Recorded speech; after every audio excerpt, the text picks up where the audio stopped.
Ce dimanche, vivez le tout premier marché de Noël du département de la Haute-Saône. Rendez-vous dans le parc du château de Ré-sur-Saône de 11h à 18h pour un marché chaleureux avec artisans, producteurs locaux, food trucks, bar à vin et boissons chaudes. En famille, profitez d'un grand espace d'animation entièrement gratuit, jeux en bois, photos avec le Père Noël, contes et musique de Noël. Et toute la journée, visite du château et balade en calèche pour plonger dans la magie de Noël. Le marché de Noël du département, c'est ce dimanche à Ré-sur-Saône. Comptoise Radio, conseil d'experts.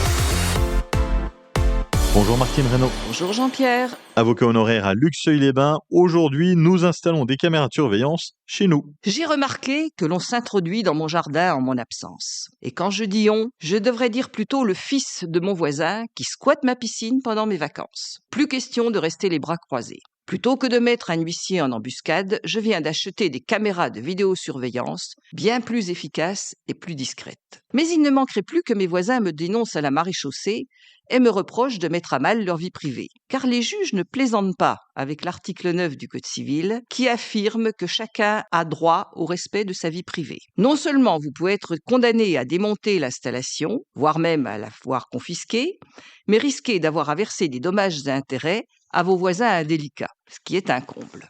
Heureusement, il est autorisé de sécuriser son domicile en y installant des caméras. Il n'y a pas de formalité particulière. Il faut uniquement filmer l'intérieur de sa propriété.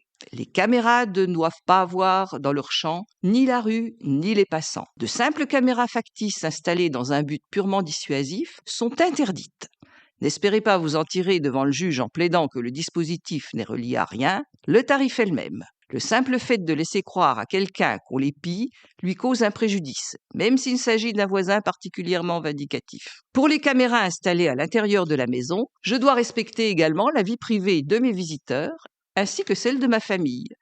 Même chez moi, je ne peux pas mettre un mouchard dans la salle de bain ou dans la chambre d'amis. Je m'expose à 1 an d'emprisonnement et 45 000 € d'amende si je porte atteinte à l'intimité de la vie privée d'une personne en fixant ou en enregistrant son image dans un lieu privé sans son consentement. Pas de souci en revanche si j'installe des caméras pour surveiller les entrées de ma maison et de mon chat, mais pour peu que j'avertisse de la présence du dispositif et que personne ne s'y oppose. Dans ce cas, le consentement est présumé.